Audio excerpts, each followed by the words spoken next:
নামাজে খুশি খুশি ইখলাস নেই, মহান রবের ভয় নেই, আল্লাহ রাসূল সাল্লাল্লাহু আলাইহি ওয়াসাল্লামের সুন্নাত তরিকা নেই নামাজে।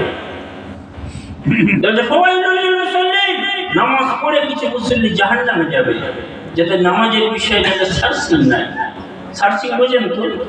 আপনি জমি কিনবেন, জমিটা সঠিক আছে কিনা দেখার জন্য আপনি দলিল নিয়ে আপনি মৌলভীর কাছে যাবেন যে আমার এই জমিটা কিনছি 5 কাঠা, সার্চিং করে একবার দেখিয়ে দিলেন। যত টাকা লাগে আমি দেবো, জমি যেন সঠিক হয়। সঠিক টাকা দেওয়ার জন্য কম হলে যদি শরীর বসে যায় তাহলে সমস্যা আছে। তাহলে বারবার আমি সেই 1 কাঠা 2 কাঠা জমির জন্য বারবার মৌলভীর কাছে যাচ্ছি, আলাদা পথ পড়ে যায়। কিন্তু আল্লাহ জাহান্নামে যেতে হবে নামাজ ছাড়ার কারণে, নামাজ না শেখার কারণে, নামাজ না শিখে পড়ার কারণে।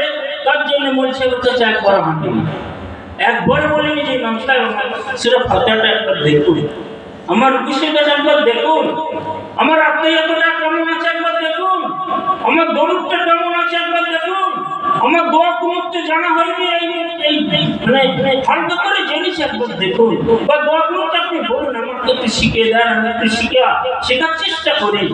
একবার গেছি জান্নাত থেকে বাঁচার জন্য, দুনিয়ার জন্য আমি হেঁটেছি, বারবার হেঁটেছি। আমার সন্তান 5 বছর ধরে ট্রেনিং দিয়েছে, মিস্ত্রি হবে, রাজমিস্ত্রি হবে, কম্পিউটার ম্যান হবে। 5 বছর সে মেহনত করেছে, ট্রেনিং দিয়েছে।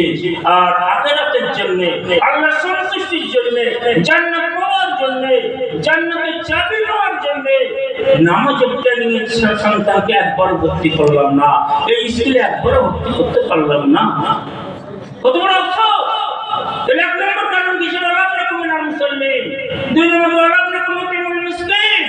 আমরা গরিব এতিমদেরকে খাওয়াতাম না, দেখতাম না, আমরা পেট ভরে আমরা খেয়ে শুয়ে পড়তাম, পাশের বাড়ি খাওয়া হচ্ছে না, তার কি অসুবিধা আমরা একবার দেখতাম না। তারপরে 3 নম্বর কায়দা হচ্ছে সমাজের সবথেকে বড় ব্যাধি যেটা জীবন কেল্লা, পরনিন্দা পরচর্চা যেখানে হয় সেখানে সবাই হা করে শোনে। কারো ব্যাপারে কিছু আলোচনা হলে তার পিছনে হা করে শুনে। এই বলছে আমরা ওই সমস্ত মানুষদের সঙ্গে বন্ধুত্ব রেখেছিলাম যারা মানে পরনিন্দা পরচর্চা করে, তাদের সঙ্গে আমার বন্ধুত্ব ছিল। 4 নম্বর কারণ কি? 4 নম্বর কারণটা কি? অপূর্ণ মুকাদ্দিম বিয়াউমিদ্দিন। এই কিয়ামতের কথা কোরআনে 1/3 আলোচনা হয়েছে কিয়ামত সম্পর্কে। আল্লাহ রাসূল সাল্লাল্লাহু আলাইহি ওয়াসাল্লাম যখন ধর্ম প্রচার করছিলেন, উনি ফোর্স করেননি, মেয়েদেরকে গুলি করে নিয়ে, তলোয়ার নিয়ে ফোর্স করে উনি ধর্মের মধ্যে আনেননি।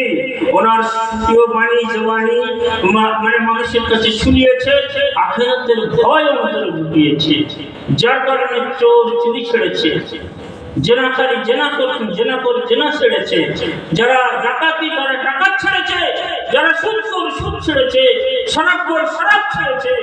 আখিরাতের ভয়কে যারা বিশ্বাস, আখিরাতের ভয় যারা আনতে পেরেছে